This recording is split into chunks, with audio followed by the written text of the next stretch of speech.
Olá, boa tarde, ótima sexta-feira. É dia útil, mas com cara de feriadão, já que muita gente aproveitou para emendar o feriado de Corpus Christi. O NT Sul começa agora ao vivo com as principais notícias do dia. Você assiste e participa com a gente também lá na nossa página facebook.com/TV Cachoeira. Bando explode 3 agências bancárias e faz reféns em Encruzilhada do Sul, no centro do Rio Grande do Sul. Pedestres foram obrigados a formar um cordão humano no momento dos ataques. Governador José Ivo Sartori inaugura a ponte da RSC 287 em Candelária. Leis furadas. Em reportagem especial, vamos mostrar como câmaras de vereadores produzem dezenas ou centenas de leis que simplesmente não são cumpridas e acabam esquecidas pela população e até mesmo pelo poder público. E ainda, vamos conversar hoje com o jurista gaúcho Lênio Streck, considerado um dos grandes constitucionalistas do país. Lênio avalia a postura do judiciário brasileiro diante dos constantes escândalos de corrupção e questiona o que é ser jurista em um país de torcedores. Sexta-feira, 16 de junho, o NT Sul está no ar.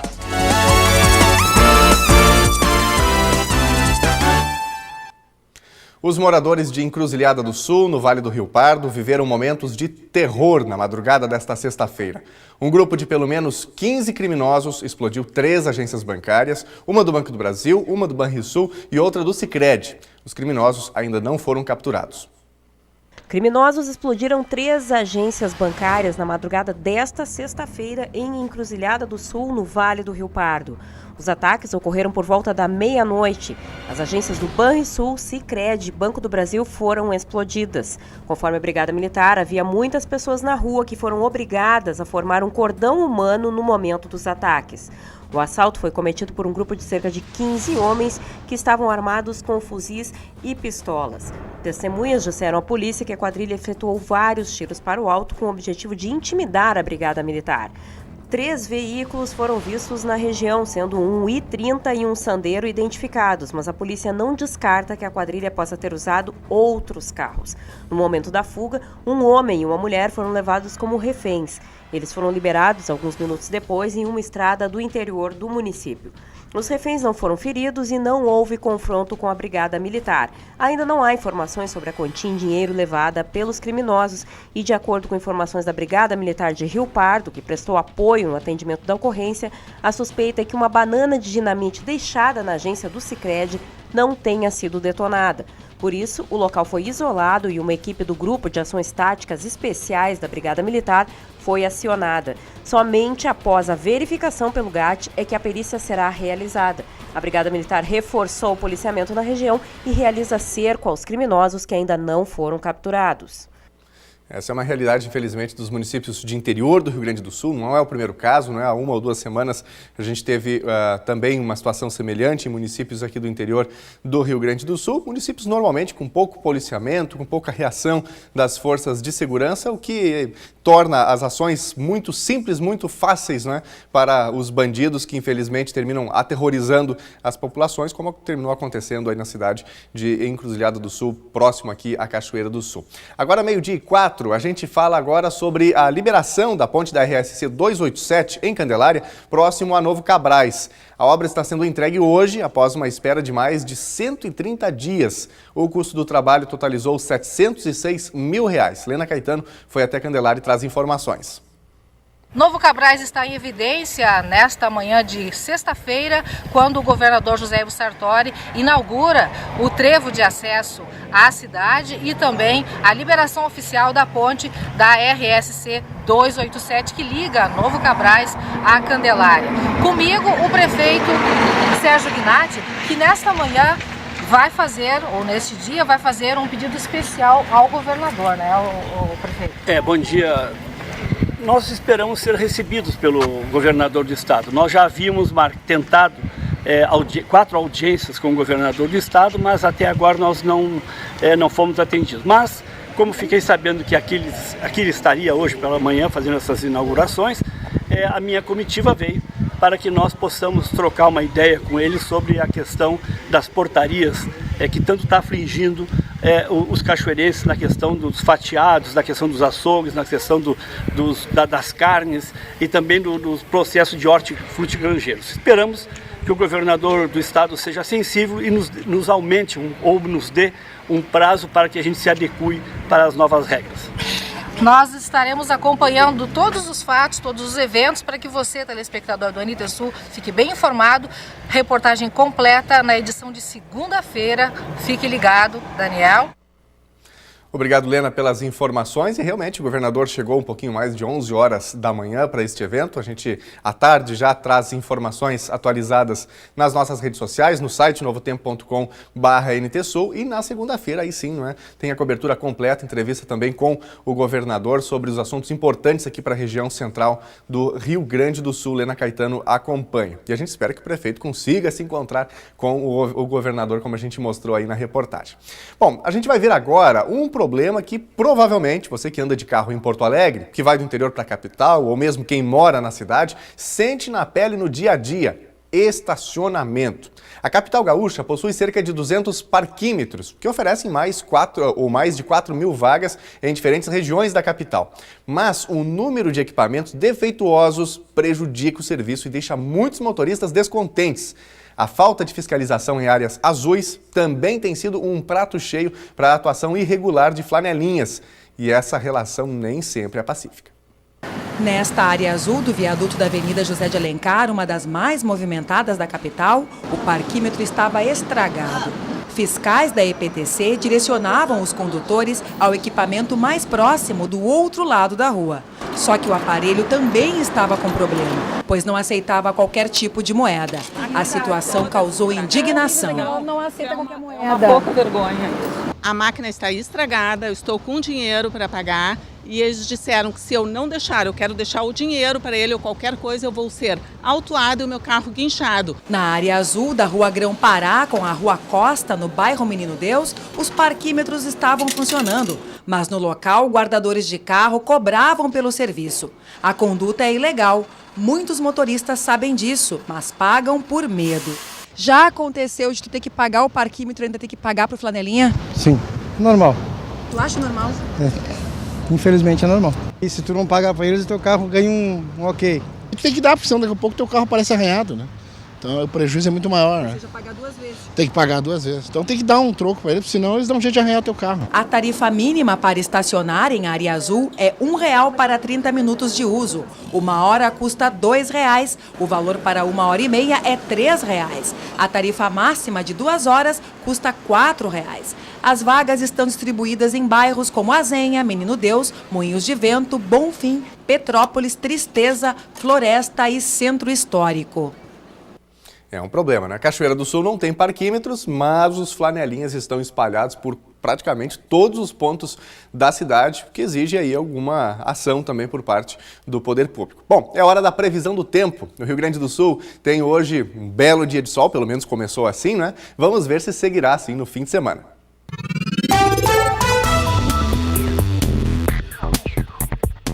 Em Cachoeira do Sul, a sexta-feira, que começou com o clima mais frio pela manhã, será de sol com nuvens. Não chove. As temperaturas ficam entre 16 e 26 graus. O sábado será de sol com muitas nuvens durante o dia e períodos de céu nublado. Noite com muitas nuvens. Não há previsão de chuva. Mínima de 18, máxima de 27 graus. Já no domingo, o dia será de sol com muitas nuvens. Períodos de céu nublado com chuva. À noite o tempo fica firme. As temperaturas ficam entre 13 e 21 graus. Confira no mapa como fica o tempo hoje. O sol aparece no Rio Grande do Sul nesta sexta-feira. Entretanto, haverá uma camada de nuvens alta acompanhando. O início do dia, que começou com nevoeiro em diversas regiões, terá o ingresso de ar mais quente em níveis médios, o que deve proporcionar a elevação da temperatura durante a tarde, fazendo com que o clima seja ameno e agradável. Na capital Porto Alegre, a máxima prevista é de 26 graus. Em Uruguaiana, na fronteira oeste, 26. Em Passo Fundo, no norte do estado, 24 graus. E em Santa Maria, na região central, 25. Para o litoral norte, Tramandaí e Torres, 21 graus. E em Pelotas e Rio Grande, no sul do estado, 25.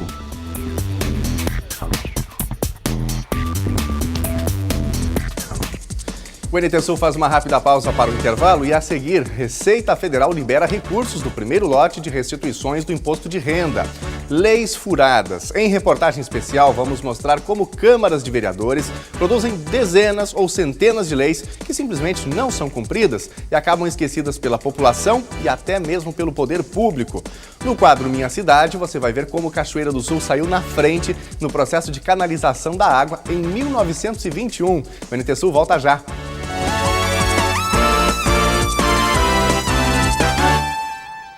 A Receita Federal deposita hoje o primeiro lote de restituição do imposto de renda deste ano.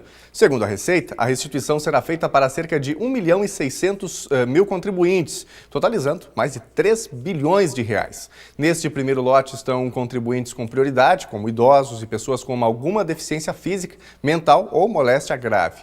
Para saber se teve a declaração liberada, o contribuinte deve acessar a página da Receita na internet, idg.receita.fazenda.gov.br, ou então ligar para o Receitafone no número 146.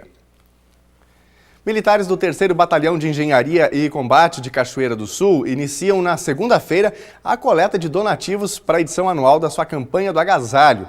A comunidade de Cachoeira do Sul é convidada a colaborar com a doação de roupas, calçados, alimentos que serão recolhidos pelos militares nos bairros da cidade até quinta-feira. O 3º Batalhão de Engenharia de Combate inicia nesta segunda-feira sua campanha do agasalho. Os militares dedicarão 4 dias à coleta de doações, percorrendo os bairros da cidade em busca de donativos. Este é o 8º ano em que a unidade trabalha na coleta de roupas e alimentos que são repassados ao Mesa Brasil, coordenado pelo Serviço Social do Comércio, que ficará então responsável pela destinação dos donativos arrecadados às famílias e entidades carentes. Doações podem ser entregues também nas lojas Multissom e no próprio batalhão. É hora do quadro Minha Cidade. Hoje você vai conhecer sobre a história da água encanada em Cachoeira do Sul. Esse processo começou no ano de 1921 e quem conta é a historiadora Miriam Hitzel.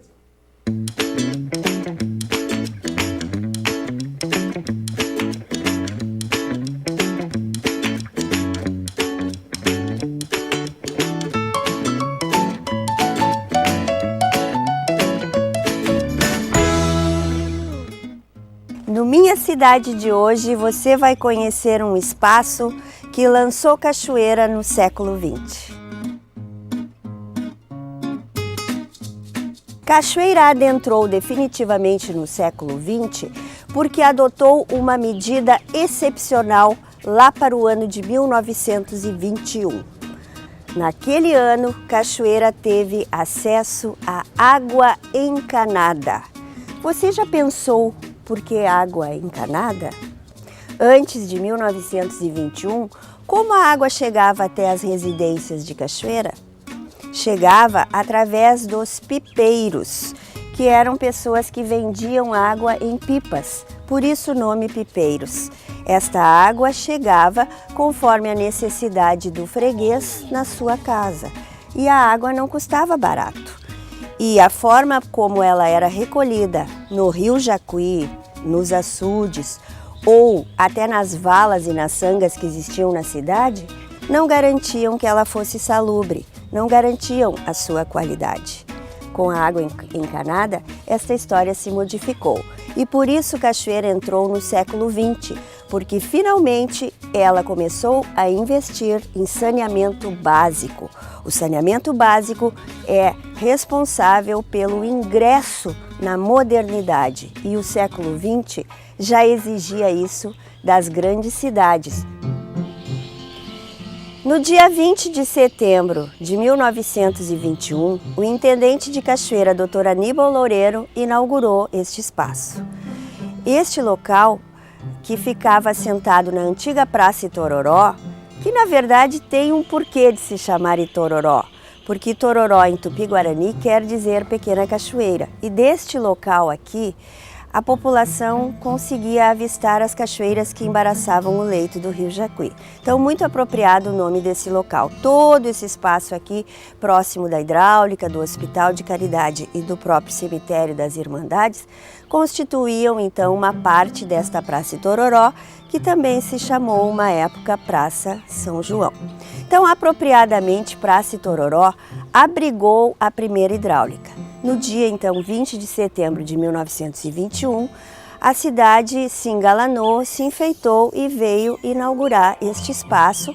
A primeira hidráulica era constituída pela caixa d'água, que tinha uma capacidade para 100 metros cúbicos de água, uma estrutura esbelta, belíssima, que conserva as características típicas daqueles anos 20, as características arquitetônicas muito ligadas àquele momento, não é, dentro da cultura daquele período histórico, e foi uma construção feita por José Marinet. José Marinet, então, planejou a caixa d'água, que era o elemento principal desta hidráulica. A hidráulica, logicamente, para se abastecer de água, precisava captá-la junto ao rio Jacuí. E este processo todo de captação de água no Jacuí perfazia uma extensão de 200 metros, tendo uma subida de 50 metros até chegar aqui. A hidráulica era integrada também por este monumento belíssimo, esse chafariz, para onde a água era trazida então do rio Jacuí, cascateava, não é, nesse chafariz, e dele passava para 3 tanques de decantação, que então faziam a elevação desta água para o reservatório de 100 metros cúbicos. Este chafariz foi encomendado nas mesmas oficinas que fizeram as ninfas e o Netuno do nosso Chateau d'Eau, as oficinas de João Vicente Friedrichs, em Porto Alegre. E além de compor com este espaço todo o serviço, não é, de preparação da água que iria ser distribuída para as casas desta zona baixa da cidade, este chafariz conferia muita beleza ao espaço. Estes 3 tanques de decantação mereceriam um tratamento melhor, pela história que eles contêm, pela importância que eles tiveram nesse momento significativo da nossa história, quando nós ingressamos então na modernidade e começamos a levar a água para os nossos lares. Mas infelizmente o tratamento que eles estão recebendo de cada um de nós não é o que mereceriam, pelo tanto de história que contém. Quando a hidráulica foi inaugurada em 1921, esse espaço todo era ajardinado e cercado por muros, porque a hidráulica precisava ter segurança. Uma parte significativa da nossa história está guardada neste recanto escondido da cidade. Escondido, que eu digo, porque apesar de estar num ambiente muito movimentado, com instituições importantes ao seu redor, como o Hospital de Caridade, a nossa hidráulica não tem merecido a nossa atenção, a atenção que ela realmente deveria ter pelo tanto que ela guarda de importância na nossa história. Mas o importante é saber que apesar da idade desta caixa, apesar do abandono em que o espaço se encontra, ela ainda tem utilidade, ela ainda abastece o Hospital de Caridade como reservatório. Então, ainda cumpre com o seu importante papel. Cabe a nós agora valorizar esse espaço, relembrar a sua história, revitalizá-lo e não esquecer que graças à nossa primeira hidráulica, inaugurada em 20 de setembro de 1921, nós adentramos um pouco na modernidade que o século XX exigia das cidades grandes do Porto de Cachoeira. Até o nosso próximo Minha Cidade.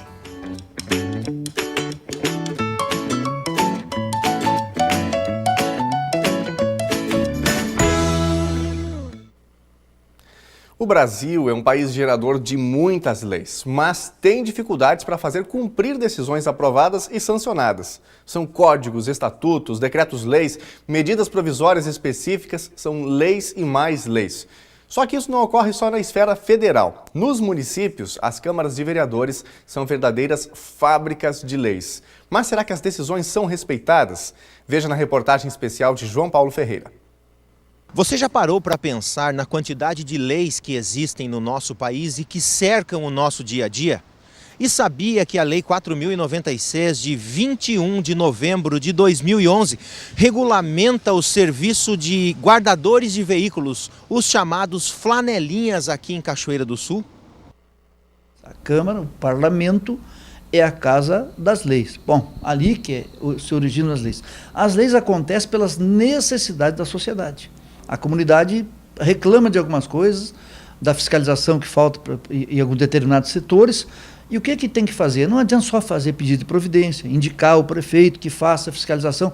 Tem que haver leis. Tudo no Brasil e no mundo, as pessoas só entendem o que a lei o que a lei comanda. Um comando de lei diz que a cidade tem que agir daquela maneira que o cidadão tem que agir dentro da lei, e a partir da lei ela traz também nos seus artigos, nos seus incisos, as sanções para aquele que descumpre a lei. Eu vou conversar com um empresário aqui da cidade, ex-vereador Luiz Fernando Godoy. Godoy, por que tantas leis e tantas leis sem serem cumpridas? Eu acho que não é nem tantas leis, eu acho que a preocupação maior é que elas verdadeiramente não são cumpridas, né? Mas eu acho que hoje o que falta em Cachoeira é haver uma unificação, né, entre o Poder Executivo e o Poder Legislativo, exatamente condensando essas leis para que tu possa até mesmo buscar algumas que, até acho que se a gente procurar, nós vamos até achar algumas em conflitos umas com as outras. Mas eu acho que hoje a principal responsabilidade que nós temos é a ineficiência do Poder Executivo no sentido de fiscalizar aquilo, a legislação municipal nossa. E sabia que a Lei 4.169, de 25 de setembro de 2012, dispõe sobre a colocação de lonas nas caçambas que fazem transporte aqui no município de Cachoeira do Sul? Ou sabia que a Lei 4.133, de 19 de janeiro de 2012, impõe multa para quem abandonar, deixar, largar ou fazer da via pública um depósito de lixo? Para saber mais sobre esse assunto, eu vou conversar com o Dr. Roger Zan, diretor-geral aqui da Câmara. Doutor, explica para a gente, desde quando um projeto é proposto aqui na Câmara até ele chegar no plenário para apreciação dos vereadores, os processos que ele passa aqui dentro da casa? O projeto de lei, quando apresentado, ele sofre uma série de atos, né, que se chama processo legislativo. Isso está dividido em várias fases: a iniciativa, discussão, votação, sanção ou veto, promulgação e publicação. Apresentado o projeto de lei, ele vai para o expediente a ser lido. É dado conhecimento à sociedade e é feito cópia dele a todos os vereadores. A partir daí, ele passa a tramitar num período chamado período de pauta. Ele normalmente fica em 2 pautas, né? Um período em que os vereadores podem apresentar emendas e discutir o projeto. Após o período de pauta, o projeto de lei passa a análise nas comissões permanentes da Câmara. Comissão de Justiça e Redação, Comissão de Finanças e Orçamento e Comissão de Mérito. De acordo com o objeto dele, ele passa ou em todas ou em algumas dessas comissões. Após a análise nas comissões, onde elas irão elaborar um parecer sobre a matéria, ele vai para a ordem do dia, quando os vereadores vão votar o projeto de lei. Após a votação, então, uma vez sendo aprovado, ele é encaminhado ao prefeito para sanção ou veto. O domínio da matéria, ele é apenas do vereador que propõe a lei ou também dos outros vereadores que acabam apreciando até que o projeto seja aprovado? Quando o vereador apresenta o projeto de lei, evidentemente que ele é quem tem o maior conhecimento sobre a matéria. Por isso que o projeto sofre processo legislativo. Como os 15 vereadores terão que votá-lo, durante o processo legislativo, o período de pauta e análise nas comissões, os demais vereadores vão estudar a matéria e adquirir o conhecimento necessário para, ao final da tramitação, votar o projeto em plenário. Carlos, o que motivou você a acionar o Ministério Público com relação à Lei 3137 de 1999? Bem, o Partido Verde vem fazendo um levantamento de leis que nós entendemos importantes e que não vêm sendo cumpridas no município. E não restou outra alternativa ao Partido Verde a não ser ingressar no Ministério Público, alertando o Ministério Público de que essa lei não está sendo cumprida. Essa lei diz que todos, no seu artigo 4º, ela diz que todos os gastos com publicidade, propaganda, divulgação de oficiais ou publicações da Prefeitura, elas devem ser remetidas em forma de relatório mensal à Câmara de Vereadores, com um órgão responsável, com o objetivo da publicidade, da propaganda, o veículo de comunicação utilizado, dentre outras coisas, né? Então, nós entendemos que é importante fundamentalmente na questão do que diz respeito à transparência, né, tão falada na questão do serviço público. E não sei por quê, né, a Prefeitura se nega, né, a cumprir esta lei, que, veja, é de 1999. Não poucas vezes alertada, de forma oficial, a Prefeitura se nega a cumprir. Tem algum mistério aí, né? Então, o Partido Verde levou, no dia 15 de maio, essa conduta de improbidade administrativa ao Ministério Público, pedindo à promotora que investigue e que mova uma ação, né, junto à Justiça de improbidade administrativa contra o senhor prefeito municipal. Qual a expectativa do Partido Verde, de você na pessoa do presidente do partido, da manifestação do Ministério Público com relação a esse protocolo que foi feito? Bem, nós enxergamos a coisa com muita simplicidade, né? Nós entendemos que lei vigente tem que ser cumprida. Se uma lei não estiver de acordo e for muito antiga e não estiver de acordo com as necessidades dos momentos, que revogue-se. Mas a partir de que existe uma lei e ela está vigente, ela tem que ser cumprida. Portanto, como o Ministério Público é o guardião da lei, a expectativa é que realmente ou a promotora chame, né, o senhor prefeito municipal, seus assessores, e diga, né, olha, a lei tem que ser cumprida. E se não for, que então denuncie para a Justiça, abrindo um processo de improbidade administrativa contra o prefeito. No entanto, apesar de tantas leis, continuamos sofrendo com um índice vergonhoso de corrupção e criminalidade, morrendo aos milhares nas nossas vergonhosas rodovias. Hospitais com gente sofrendo e morrendo em suas enormes filas. A miséria é inacreditável num país tão rico como o nosso. Rico especialmente em leis, não é? Certamente o problema não está só na legislação, as câmaras fazem muitas leis, o nosso Congresso Nacional até que produz bastante, mas o problema está justamente na fiscalização, cumprimento das leis, que simplesmente ficam em segundo plano, algum vai fazendo vista grossa aqui ou ali, e aí quando se perde o precedente, a base, aquilo que é a Constituição, o que diz a lei, o que vale para um não vale para o outro, aí a gente tem a situação do Brasil atual que todos nós conhecemos. Bom, depois do intervalo aqui no NT Sul, nós vamos conversar com o jurista gaúcho Lênio Streck, considerado um dos grandes constitucionalistas do país. Lênio avalia a postura do judiciário brasileiro diante dos constantes escândalos de corrupção e questiona o que é ser jurista em um país de torcedores. É logo depois do intervalo.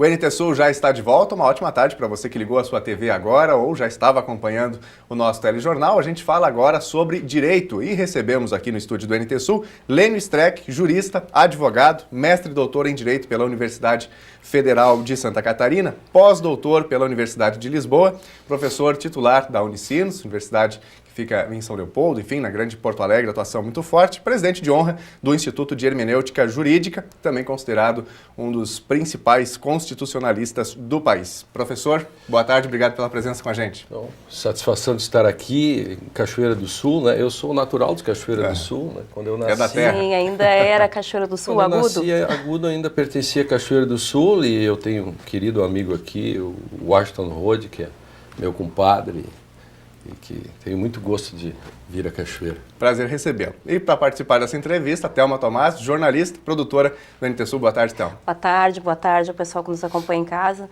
Uma honra receber o professor aqui. Bom, o professor passa por Cachoeira do Sul, profere uma aula magna na UBRA, Universidade Luterana do Brasil, campus Cachoeira do Sul, cujo título é O que é ser jurista em um país de torcedores? Professor, o que é ser jurista num país dessa forma, dessa maneira? Ainda estava hoje de manhã numa banca de direito constitucional e se discutia uma série de questões. Eu perguntava se nós no Brasil temos um direito constitucional que possa responder perguntas que não sejam do tipo como eu não gosto de fulano, a tese é essa. Como eu gosto do fulano, a tese é essa. Ou seja, nós respondemos as coisas como torcedores. E com isso, o direito acaba se enfraquecendo e ele acaba sendo refém da política e dos juízos morais, né? Uhum. O direito sofre uma espécie de fagocitose daquela célula que vai comendo. Só que a fagocitose ainda é uma coisa boa, mas no direito, quando o direito é fagocitado pela moral e pela política, nós não ficamos sem rumo, porque a grande conquista de 1949 para cá, depois da Segunda Guerra, foi exatamente dar fazer com que o direito filtrasse a moral e a economia e todas as questões. Claro. Por que a Europa é tão sólida em termos democráticos e por que a América Latina é isto que está aí? Porque aqui as nossas respostas são sempre morais, políticas. O caso Bruno, vamos esfolá-lo. Pô, tem que primeiro perguntar, ele tem direitos pela Constituição e pelo Código de Processo? Foi bem aplicado? Estou pegando um caso desses porque é bom pegar casos duros. Foram assim, bem pontuais e com grande exposição. Né? Então é isso que eu quero falar. Eu quero fazer uma história dos gregos, né? Desde o primeiro grande julgamento da história, que é na Oresteia, né? Orestes mata a própria mãe, e o que acontece, e como é que nós não aprendemos nada com os gregos. Os gregos eram muito melhores que nós, mesmo na mitologia. Ou principalmente na mitologia. Claro. Qual é o limiar, qual é o limite entre esses pensamentos ideológicos, essa passionalidade e a norma de fato, o direito à norma que regra, que regulamenta a nossa sociedade? Esse é um ponto, a tua pergunta é a grande pergunta do século XIX, do século XX e século XXI. Ou seja, o que a gente faz com a moral, o que a gente faz com a política. Quando a gente faz o direito, cada um de nós dá um palpite, a gente elege um deputado, a gente elege uma constituinte, todos colocam lá os seus valores, suas ideologias. E aí nós chegamos a um consenso, no sentido de que, bom, nós vamos ter presunção da inocência. Daniel, Thelma, todos concordaram, os deputados, presunção da inocência. Que direito tem alguém, de forma unilateral, ou o próprio Supremo, contra o próprio texto da Constituição, dizer a presunção da inocência não é bem assim como os constituintes quiseram? Ou seja, os juízos morais dos integrantes do Supremo, ou dos juristas em geral, que se comportam como torcedores, né, dizem aquilo que eles estão pensando, como deveria ser a sociedade. E com isso, a política começa também a ficar enfraquecida. Claro, a política não se ajuda muito, o réu não se ajuda muito. Sem dúvida. Se a gente pegar... Agora, não adianta amaldiçoar a política ou criminalizá-la. Eu preciso da política. Agora, a política sozinho não anda, porque ela tem que ser regulada pelo direito.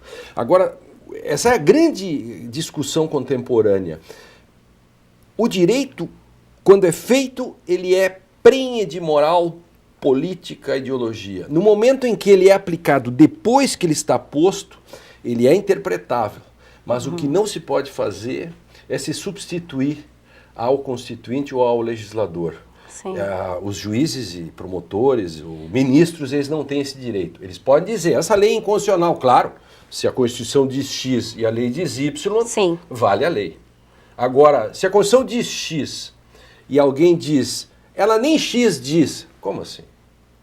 Ela diz X, vamos discutir o X. Então, essa discussão é... Não existe a justificativa de que o direito, por não ser uma ciência exata, é passível de várias interpretações. Sempre é passível de interpretações. Mas não há entendimentos pessoais que comprometam a norma.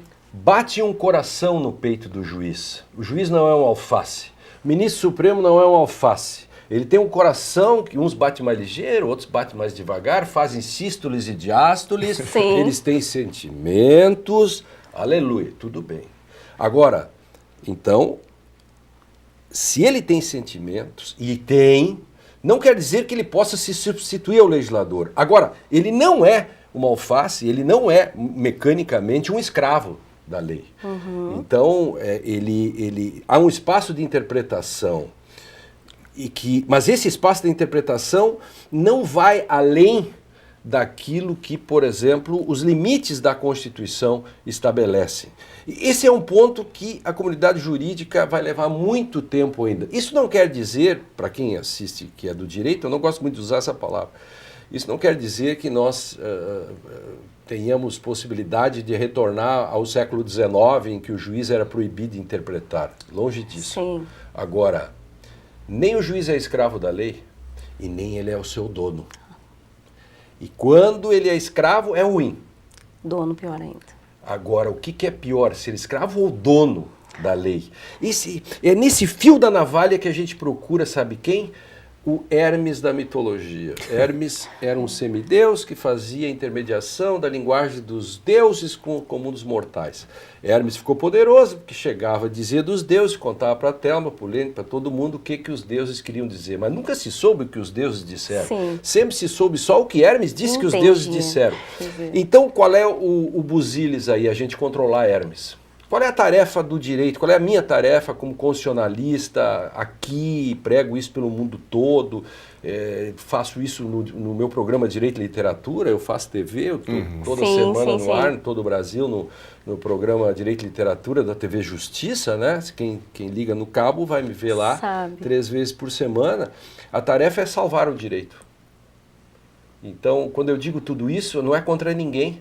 Se não for por nada, é para salvar o seu emprego, eu digo para o jurista. Sim, digo, no fundo, sim. Quando eu faço críticas ao decisionismo, tudo isso, eu estou só tentando salvar, se não for por nada, salvar o seu emprego, salvar as coisas, porque se o direito é aquilo que os tribunais dizem que é, por que a gente vai estudar então? É verdade. Professor Lênio, um assunto que grita aos olhos no Brasil, uma das maiores operações talvez que a gente já viu na história do país envolvendo a política, é a Operação Lava Jato, né? E o senhor recentemente teve inclusive um encontro com o Dr. Moro também. O juiz Sérgio Moro tem sido visto aos olhos da sociedade talvez como um grande justiceiro, aquele que vai fazer ao senso comum, né? A justiça vai colocar aquele do colarinho branco na cadeia. Como é que o senhor vê a condução da Operação Lava Jato, os instrumentos que têm sido usados, prisões preventivas, enfim, como é que o senhor avalia a condução dessa operação? O triste é o país que precisa de heróis, né? Então isso é o primeiro problema. Segundo, tudo isso poderia ser feito, não atirar fora a água com a criança junto, água suja com a criança junto. Acho que há exageros, tem avanços, obviamente, evidente. Que não se pode dizer que não tenha sido importante, não seja importante a Lava Jato. Ninguém é cretino ou imbecil para dizer isso. Agora, isso não quer dizer que, em troca da busca, do combate à corrupção e tudo isso, a gente entregue os dedos. Vão se usar 10, mas ficam os dedos. Qual é o problema? Hoje não temos nem mais prazo para prisão preventiva. Então, eu quero saber quando isso terminar e os resultados de tudo isso, né? Talvez seja um erro de conceituação, talvez a Operação Lava Jato, os seus artífices pensem que é possível extirpar a corrupção. A corrupção é impossível, o homem é mau, o homem tem que ser contido.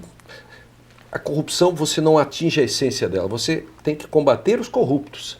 E quando você vai combater isso, você tem que cuidar para que as empresas não sofram e os empregados das empresas não sofram pela corrupção feita pelos seus donos. Qual foi o grande erro de Sérgio Moro? Um dos grandes erros foi... o mais gritante deles nessa condução. Foi a divulgação dos vídeos, das conversas que ele... Dos áudios. Que primeiro ele gravou indevidamente, segundo ele acabou divulgando indevidamente. E aí tem todo Existe alguma coisa com relação ao horário? Sim, eu fui o primeiro. Qual é a explicação? Claro, é isso que eu quero ouvir. Eu fui o primeiro. Quando eu descobri isso, eu dei entrevista para a BBC de Londres, para a Rádio de Moscou, verdade isso, para a Rádio France, para o jornal Porto de Portugal. Eu fui o primeiro, detectei esse problema. Eu estava no Rio de Janeiro, chegando no aeroporto, estourou isso. Eu tenho tudo registrado, escrevi imediatamente.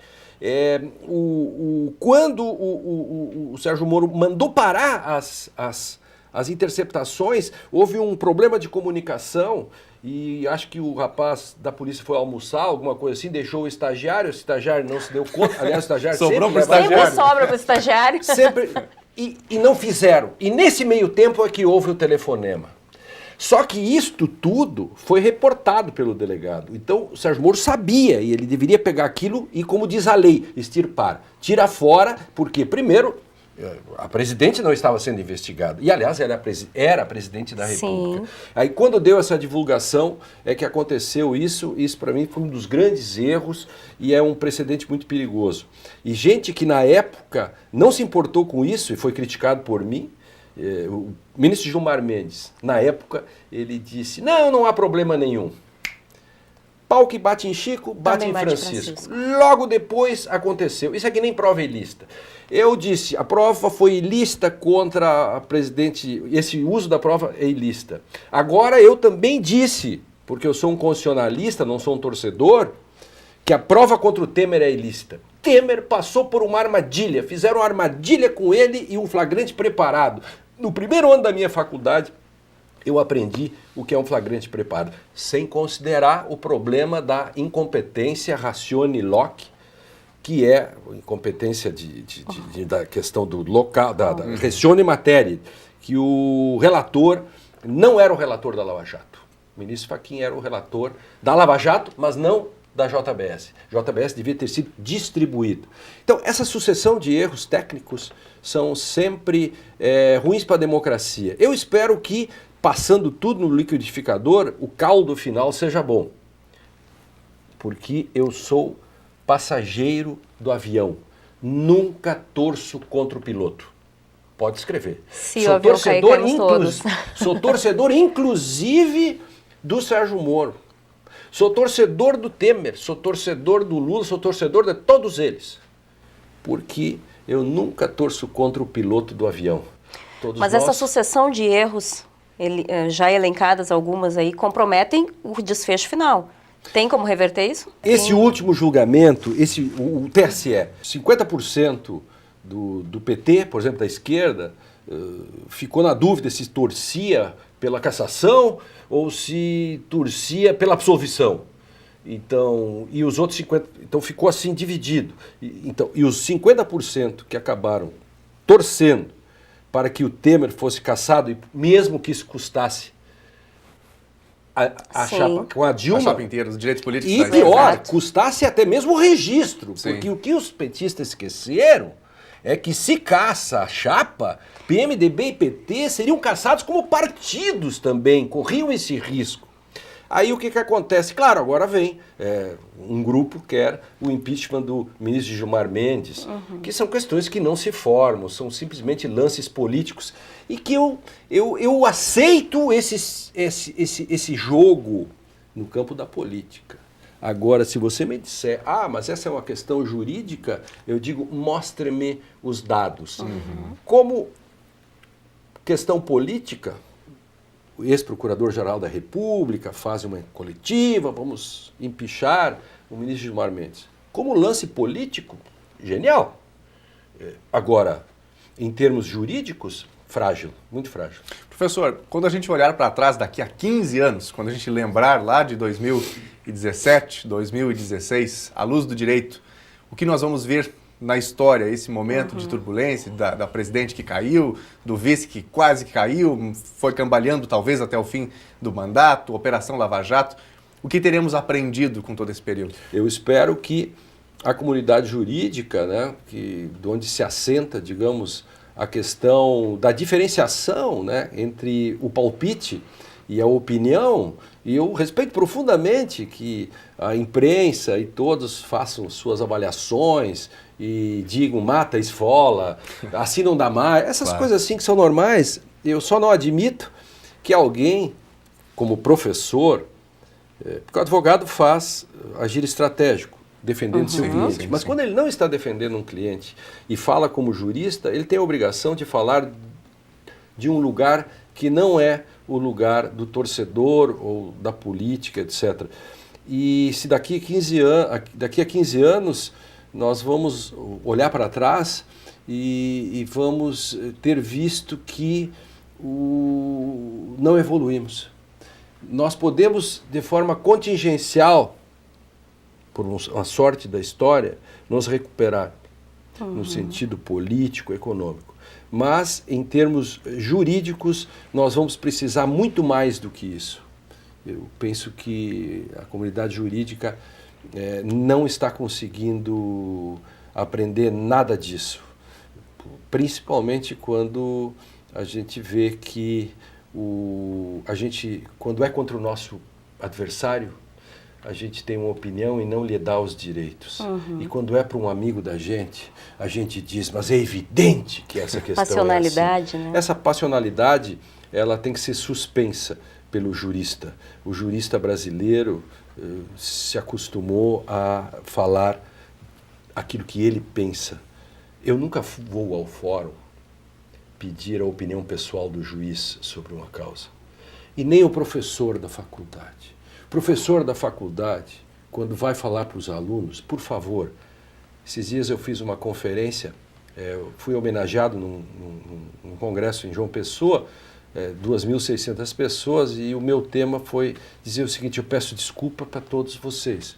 Eu vim aqui para falar uma coisa demodê, assim, eu peço desculpas, por favor, me perdoem, eu vim aqui falar sobre direito.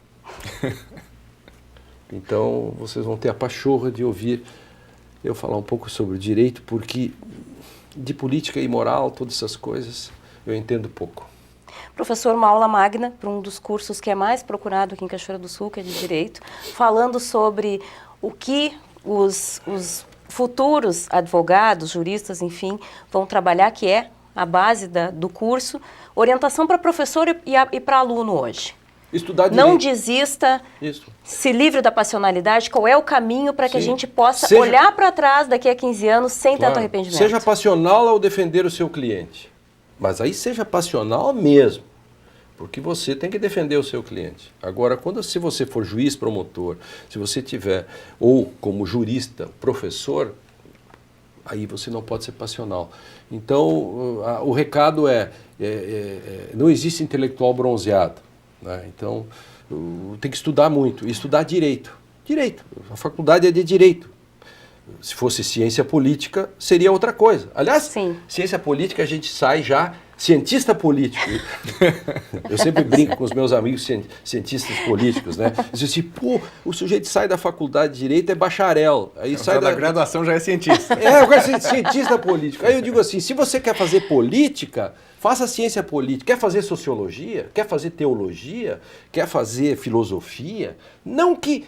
Tudo isso é importante para analisar o direito. Filosofia, tudo isso. Eu sou da filosofia Cadeiras, do direito. inclusive, obrigatórias estão no curso. Eu sou o jurista que mais livros, eu acho que tem publicados atualmente no Brasil, principalmente nesta área de Constituição e hermenêutica. Eu sou suspeito para falar disso, né? Agora, isso não quer dizer que ao analisar filosoficamente a Constituição, eu deixe de lado a Constituição. Claro. Essa é a base, a coisa mais importante, né? Claro. Conversamos aqui no NT Sul com o Lênio Streck, jurista e advogado, com um vasto currículo, né? Faz a sua aula magna em Cachoeira do Sul nesta semana.